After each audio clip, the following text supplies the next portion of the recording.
Good morning बच्चों। आज हम आपको कवि कुल गुरु कालिदास के बारे में पढ़ाने जा रहे हैं। तो देखिए, कवि कुल कमल दिवाकरः कवि कुल गुरु कवि सम्राट कविवरः महाकवि कालिदास संस्कृत साहित्यस्य देदीप्यमान नक्षत्र अस्ति।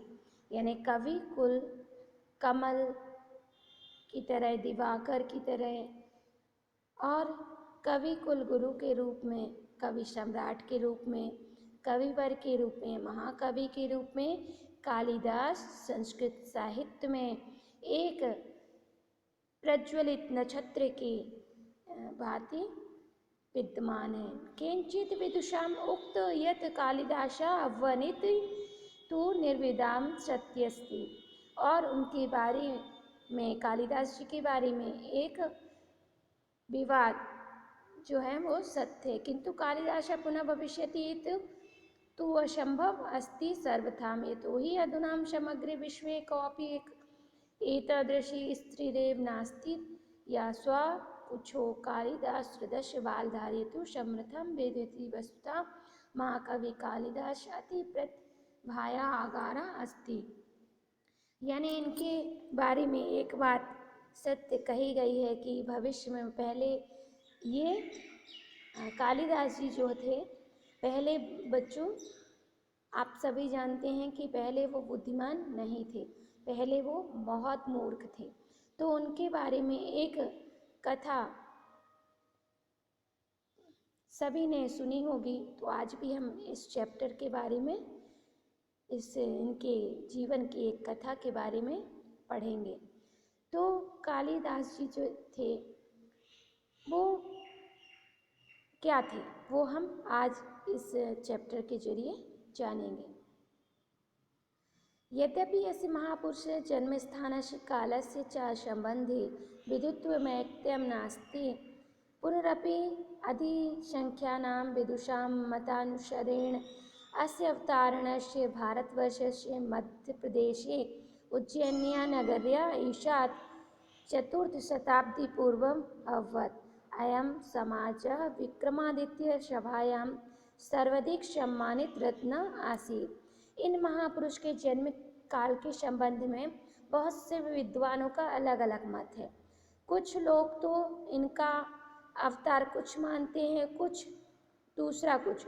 तो कुछ विद्वानों के मत के अनुसार हम जानते हैं कि भारतवर्ष के मध्य प्रदेश के उज्जैन नाम के नगर में 4 शताब्दी पूर्व इनका जन्म हुआ था। और ये विक्रमादित्य के सभा में सर्वाधिक सम्मानित रत्न थे। विक्रमादित्य के सभा में 9 रत्न थे।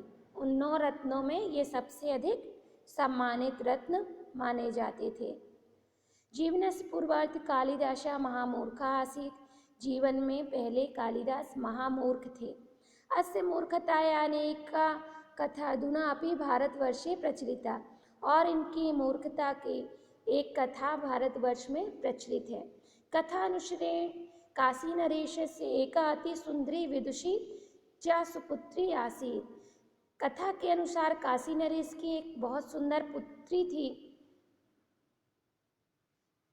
तस्य नाम विद्योत्मा आसीत्। और उनका नाम विद्योत्मा था।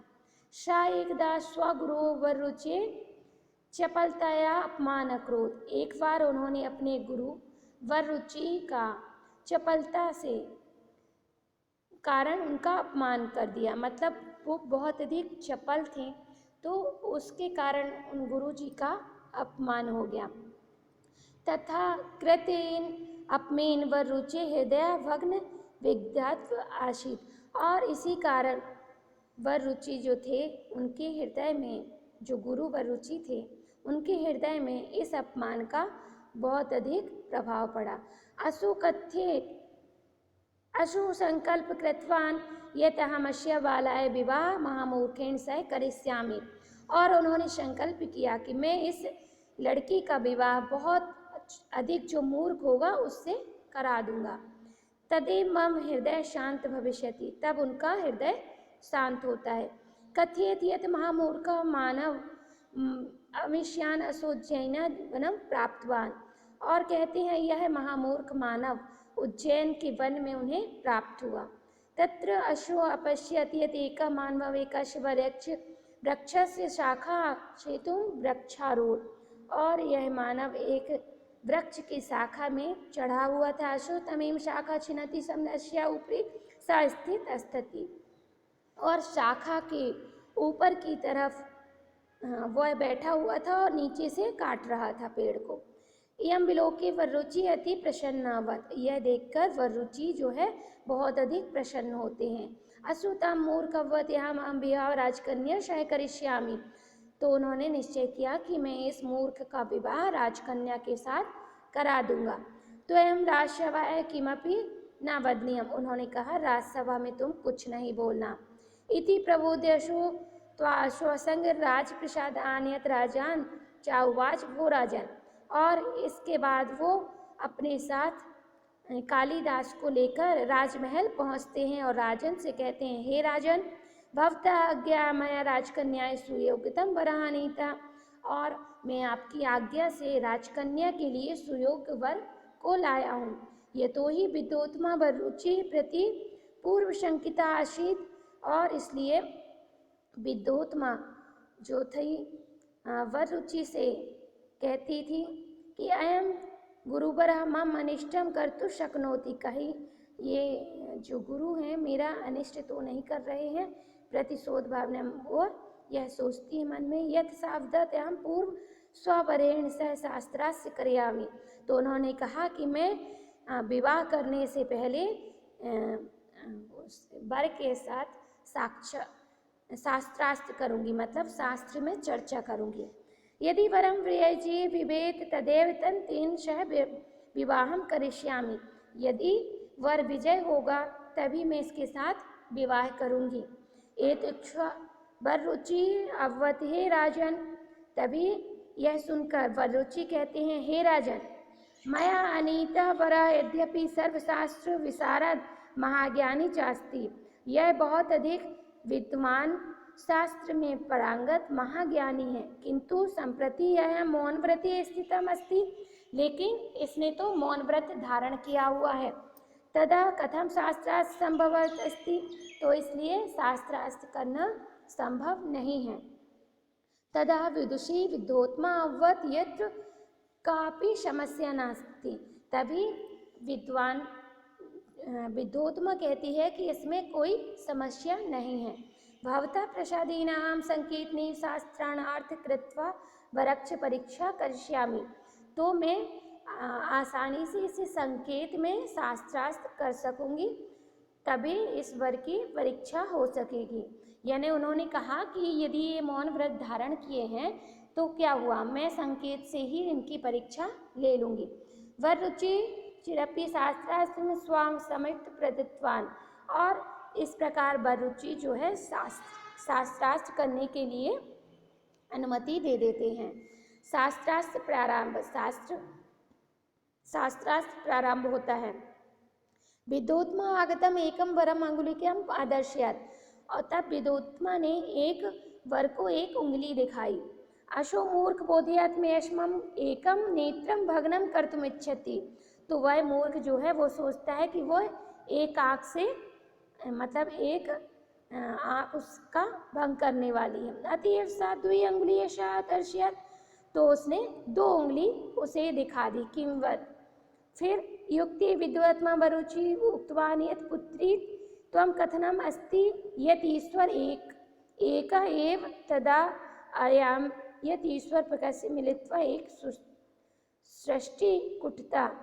तो विद्योत्मा वरुचि से, मतलब विद्योत्मा से वरुचि कहते हैं कि पुत्री, ईश्वर एक है और ईश्वर एक है जो मिलकर इस मिलकर इस जो सृष्टि है उसको रचना की है। इत्यादि करणी विद्योत्मा संतुष्ट अवन। और उनके इस आंसर से विद्योत्मा संतुष्ट होती है। पुनः सा पंचांगुलिंगम आदर्शयत। फिर उसने 5 उंगलियां दिखाई। तथियम माम मारियतु इच्छति इस विचिंती अशुतु मुष्टिका दर्शन। तो उसे लगा कि वो 5 उंगली से उसे मारने का संकेत कर रही है, तो उसने मुट्ठी दिखाई। विद्योत्मा कथयत वो गुरुवर, तब विद्योत्मा कहती है हे गुरुवर मुष्टिकायाम किम वदतु इच्छति। तो फिर कहती है विद्योत्मा कि हे गुरुवर मुष्टिका दिखाने से इसकी ये क्या बोलना चाह रहा है। तदाम वरुचि गुरुवर वरुचि अवत यत् कथनामस्ति यह संसारे पंचतत्वा सन्ति किंतु अस्य ज्ञानिन विचारमसि यत् यदा सर्वे मिलन्ति तदेव संसार निर्माणं भवितुं शक्नोति। तब वरुचि उन्हें कहते हैं कि यह कथन से यह सिद्ध होता है कि संसार में 5 तत्व हैं और बिना ज्ञान विचार से ये पांचों मिलकर संसार का निर्माण करने में सहायक होते हैं। अनेन प्रकारेण राजकन्या प्रबोधय से तस्या विवाह वरुचि तने मूर्खणे से अकार्यत। और यह प्रकरण के बाद राजकन्या का विवाह उस मूर्ख कालिदास से वरुचि ने करा दिया। यदा विभूतियं ससुरालया गतवती तदा सा ज्ञानवती यत् मम पति तु विश्वस्य सर्व उत्कृष्ट मूर्ख धीराजा अस्ति। जब विद्योत्मा ससुराल जाती है तो वह ज्ञानवती तो थी, वह अपने पति को थोड़े ही पल में जान जाती है कि वह बहुत बड़ा मूर्ख है। इदं ज्ञात्वा सा अति क्षुब्धा दुखिता क्रुद्धा च भूत्वा स्वपतिपाद प्रहृतारितवती। और वह यह जानकर बहुत अधिक दुखित होती है, क्रोधित होती है और अपने आप को कष्ट देती हुई कहती है कि अति अपमानित च कृत्वा त्वां गृहात् निष्कासयति। और वह उसे, जो मूर्ख था कालिदास, उसे अपमानित करके घर से बाहर निकाल देती है। स्वभार्यां कृतेन अपमाने दुखितो भूत्वा सुनिश्चयं कृत्वा यत् अहमस्मि महाविद्वान् भविष्यामि। और अपनी पत्नी से अपमानित होकर, दुखी होकर वह निश्चय करते हैं कि मैं भी महाविद्वान भविष्य में बनूंगा। विदुषी भूते एव अहम गृहं प्रत्यागमिष्यामि। और फिर वह घर से चली जाते हैं। अति दुखितो भूत्वा अशो इत्यत्र ब्रह्मणं विलीनं मातु महाकाल्या मंदिरं गत्वा मातु सम्मुखे इति विलापं कुर्वन् तस्याः ने चेष्टाम् आराधनम् अकरोत्। और वह दुखी होकर इधर उधर घूमता हुआ फिर माता महाकाली के मंदिर में जाता है और उनके सम्मुख जाकर, पास में जाकर उनकी आराधना करता है। तस् वेदना प्रार्थना च महाकाली अति द्रविता अवत। और उनकी यह वेदना प्रार्थना को जानकर महाकाली भी बहुत दुखी होती हैं। तेन च यच्छति विद्युतायम आशीर्वाद प्रदत्तवती। और उन्हें विद्वान होने का आशीर्वाद देती हैं। मातु महाकाल्या आशीर्वाद प्राप्ति दक्षिण प्रदेशे गत्वा दत्तचित्तेन द्वानिशि गहनम् अध्ययन कृत्वा विश्वस्य महात्मा विद्वान अभवत्। और माता का आशीर्वाद प्राप्त करके दक्षिण प्रदेश में जाकर वो गहन अध्ययन करते हैं और विश्व में महान विद्वान बन जाते हैं। असोए मूर्ख कवि कुल कमल दिवाकर महाकवि कालिदास रूप में समस्त विश्व में प्रसिद्ध होते हैं। और अवत मातु महाकाल्या प्रसादेन। और फिर वो महामूर्ख कवि कुल कमल दिवाकर महाकवि कालिदास के रूप में पूरे विश्व में प्रसिद्ध हो जाते हैं माता महाकाली के आशीर्वाद से। महाविदुषी भूते यशो स्वगृहात्यम स्वभार्या कपाट मुत्काम देवी इत्वाच। और फिर जब वो महाविद्वान बन जाते हैं तो अपने घर अपनी पत्नी के पास लौटते हैं और कहते हैं हे देवी, दरवाज़ा के लिए बोलते हैं खोलो। संस्कृत निष्ठ वचनान्यम पत्नी आश्चर्यचकित भूत्वा द्वारम् उद्घाटयन्ती उक्तवती च कश्चित् वाग्विवेशः। तब संस्कृत से वचन सुनकर पत्नी आश्चर्यचकित होकर द्वार पर आती है और कहती है कि महापंडिता कालिदास सजाय त्रिविध शब्दे त्रयाणाम काव्यानाम रचनाम अकरोत्। और कहते हैं कि हे आप मतलब विद्वान कैसे बने, कैसे कितने महाविद्वान बन गए हैं महापंडित। फिर उन्होंने महापंडित कालिदास ने 3 ग्रंथों काव्यों की रचना की, जिनमें से आस्ति शब्दनिरेवम कुमार संभवम महाकाव्य, कश्चित शब्देन मेघदूतम खंडकाव्य वाक् शब्देन चार्वव्य रघुवंशम महाकाव्यम रचयात। उनमें कुमार संभव महाकाव्य और मेघदूत खंडकाव्य और रघुवंश महाकाव्य जैसी रचनाएं सम्मिलित हैं। एतदृशः लोके विद्वंस प्रति प्राप्य न केवलं विद्योत्मा प्रयुक्त समस्त भारतवर्ष आनंदिता अभवत्। और अपने विद्योत्मा जो है अपने पति को बहुत अधिक विद्वान पाकर बहुत अधिक प्रसन्न होती है और इसे पूरे भारतवर्ष में भी आनंद होता है। तदात्मनि महाकवि प्रभृति वृद्धियां समर्थे भूतले प्रभुता महाकवि अनेकान अनुत्तमान् काव्यान् लिखितवान्। तेषु काव्येषु अभिज्ञान शकुन्तलम नाटकम, विक्रमोर्वशीयम नाटकम, मालविका अग्निमित्रम नाटकम, कुमारसंभवम महाकाव्य, रघुवंशम महाकाव्य, ऋतुसंहारम खंडकाव्य, मेघदूतम खंडकाव्य चेत्यादीनि काव्यानि विश्वप्रसिद्धानि अनुत्तमानि च काव्यानि सन्ति। अभिज्ञान शकुन्तलम तु विश्वस्य उत्तमेषु काव्येषु अनुत्तमम् उत्तोत्तमं वास्ति। प्रयुक्तं काव्येषु नाटकं रम्यं तत्र रम्या शकुन्तला। तो महाकवि जो बहुत अधिक पूरी पृथ्वी में प्रसिद्ध हुए, तो उनके कालिदास जी के अनेक काव्य हैं जो उन्होंने लिखे।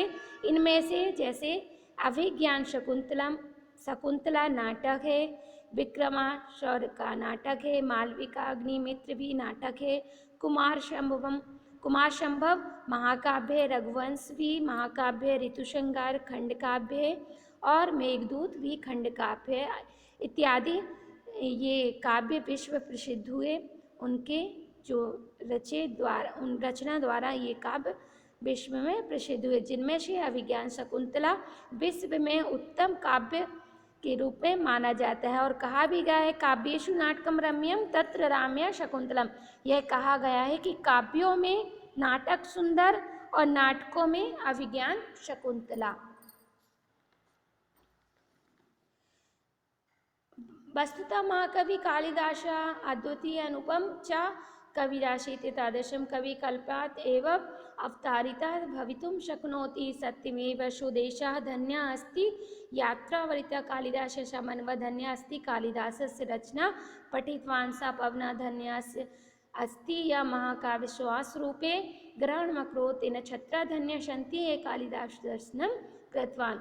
यानी वास्तव में महाकवि कालिदास एक अद्वितीय अनुपम कवि थे, जिन्होंने अपनी कल्पना से अनेक अवतारों का वर्णन किया। सत्य भी कहा गया है कि यह देश धन्य है, जैसे कालिदास जी ने जैसे महान पुरुष ने इस भारत भूमि में जन्म लिया और उनकी रचना जिन्होंने भी पढ़ी है वह भी धन्य है।